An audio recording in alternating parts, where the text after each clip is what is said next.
Hello everyone, this is SunnyDusty here, and welcome to episode 8 of Defiant Hearts, yet it is going to be the POV, or Point of View edition. So in the POV edition to episode 8, it is basically the POVs of other cats during episode 8. So I highly recommend watching episode 8, which is in Monarch's POV, before this episode. So basically, some POVs will include a RiverClan medicine cat, some ShadowClan cats, possibly some WindClan cats in this POV edition, because of course we have all of the clans being roleplayed while I play, so it is going to include a lot of those POVs. So I really hope you guys enjoy. You guys kind of get to see all of the other viewpoints of the other cats.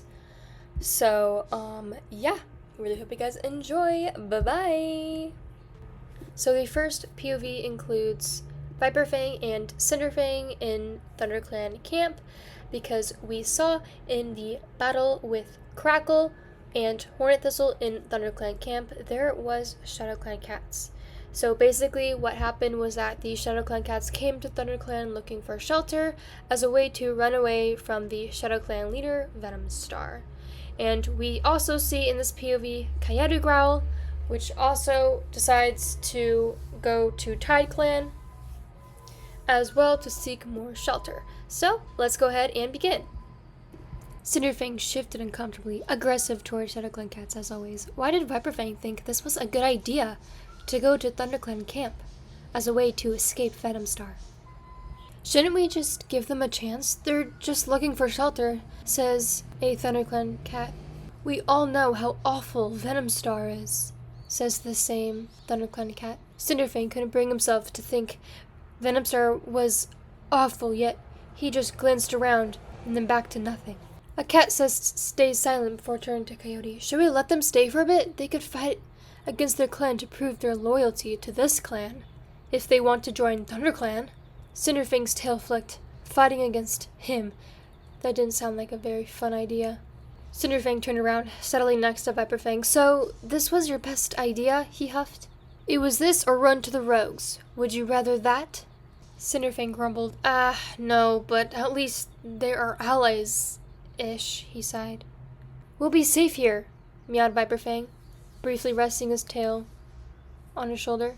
Here we can at least figure out what to do. Well, I'd rather not be lumped into the Hornet Thistle category, though, he muttered, remembering how he'd heard of Hornet Thistle running off to join the rogues. Well, I've got an idea, if you're up for it, says Viperfang.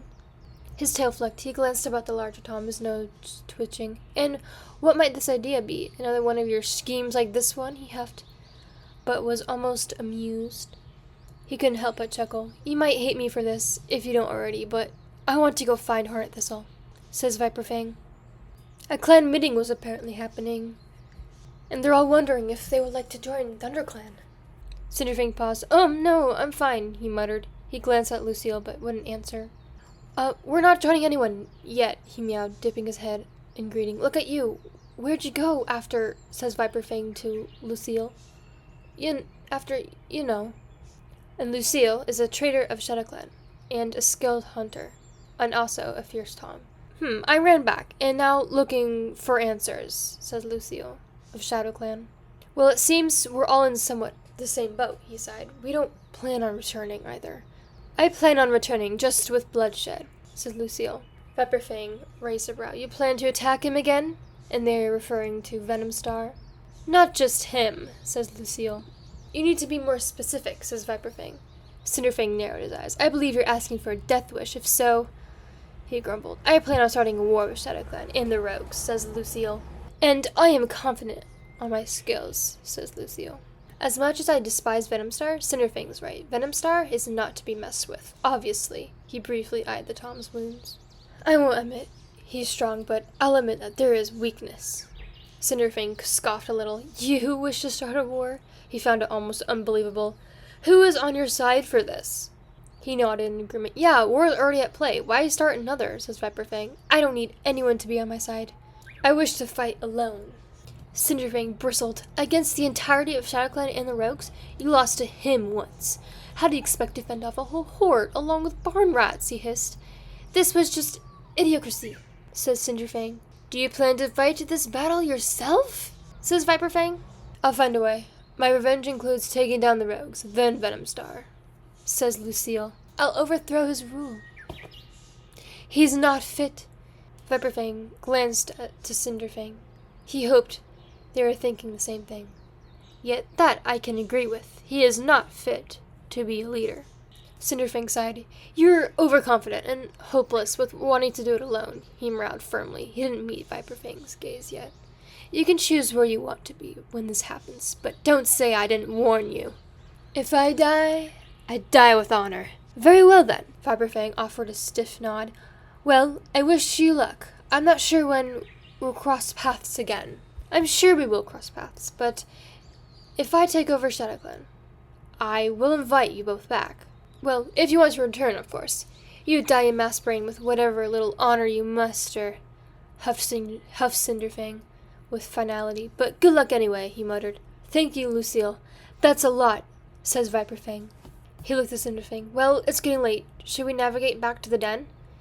He's like a kit, Cinderfang commented to Lucille.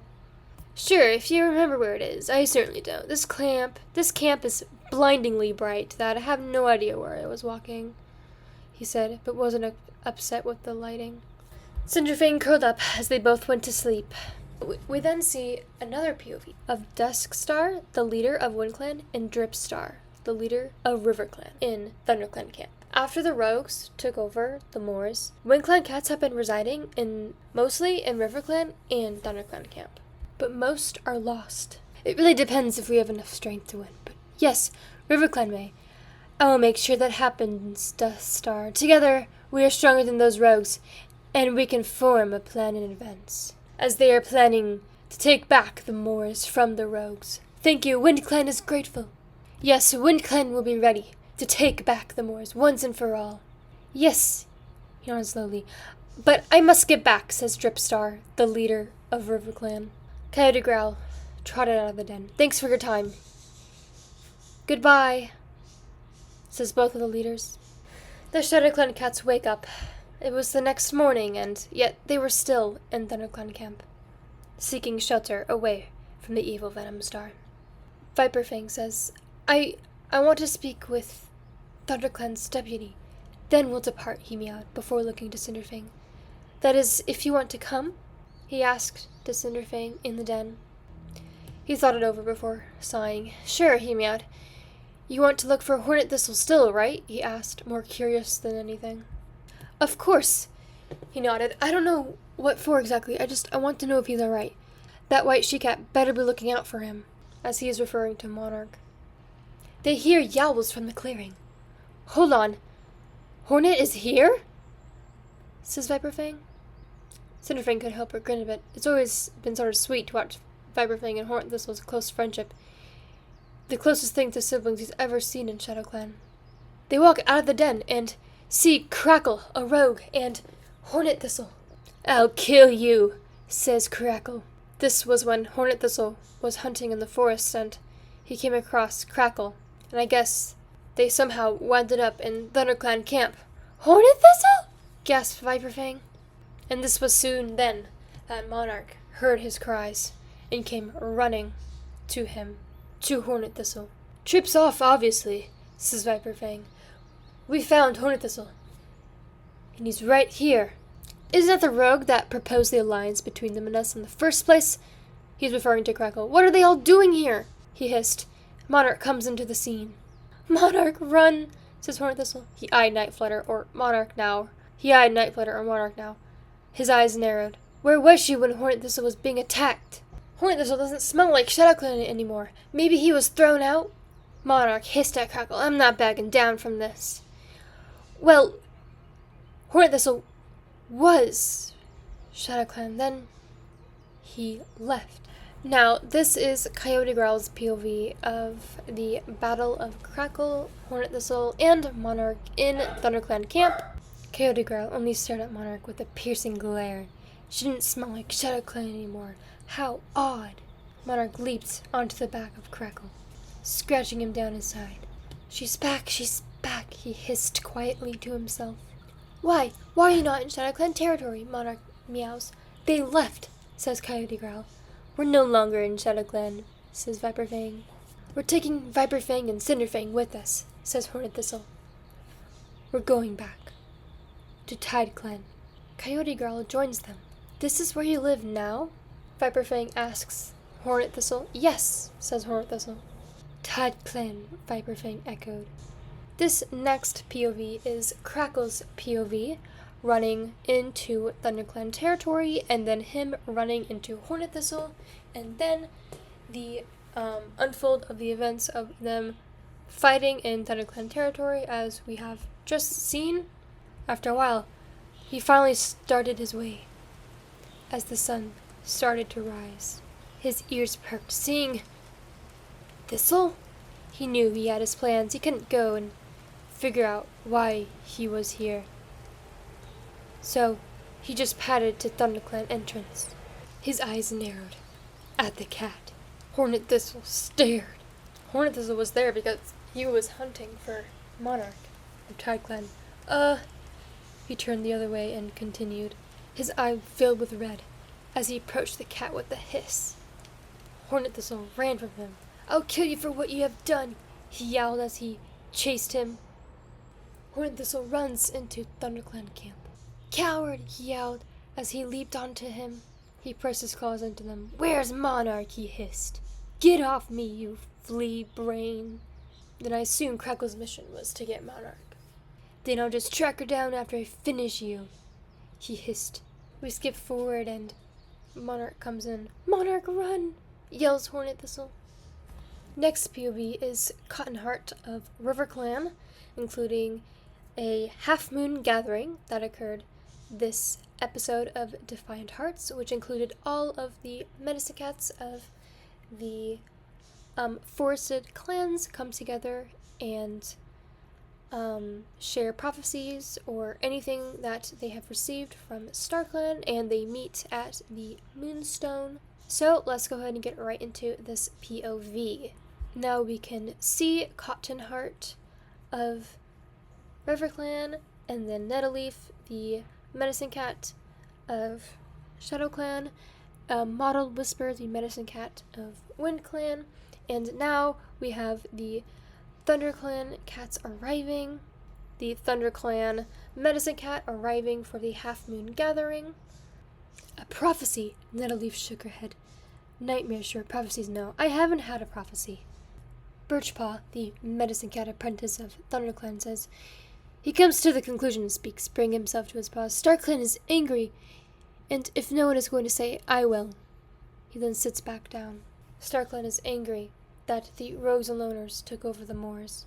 I believe I've gotten a vision in my sleep, Cottonheart mentions, his paws shifting. Shall I recall what antler our ancestors have spoken of? Cottonheart took a deep inhale.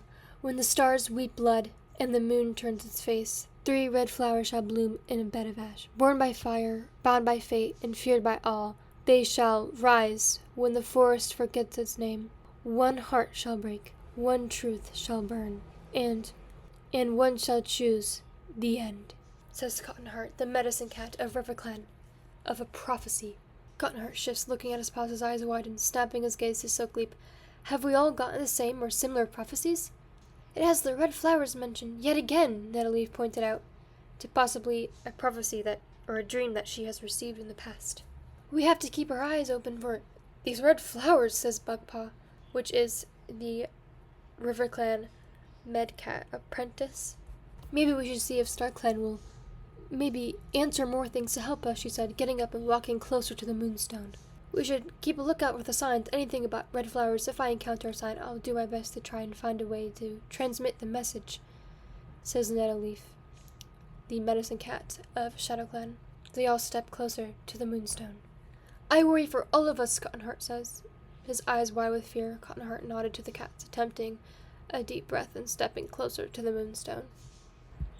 This is another POV of Duskstar, the leader of WindClan, talking to ThunderClan about an alliance to take over ShadowClan or the rogues. Yes, I'm open to the idea. Dripstar has already agreed to help us too.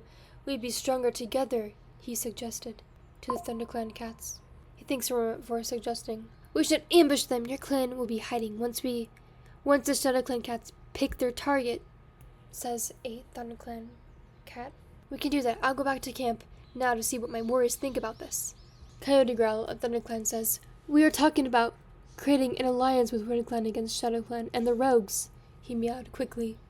Let's go, Ember Knight, gesturing with his tail for him to follow. They then arrived back to RiverClan. Duskstar? Dripstar blinked, sleep out of his eyes, and padded toward Dusk. What is happening? Says some of the WindClan cats. WindClan has formed an alliance with ThunderClan, he nodded to Dripstar. Will RiverClan help us too? I will talk to this with my clan, says Dripstar. An alliance with ThunderClan? Are you sure that's the best idea? Says Pepper, a WindClan cat. Alright then, he looked towards Pepper. Yes, ShadowClan is planning something to attack ThunderClan. It is best to form an alliance so we have more cats and more strength.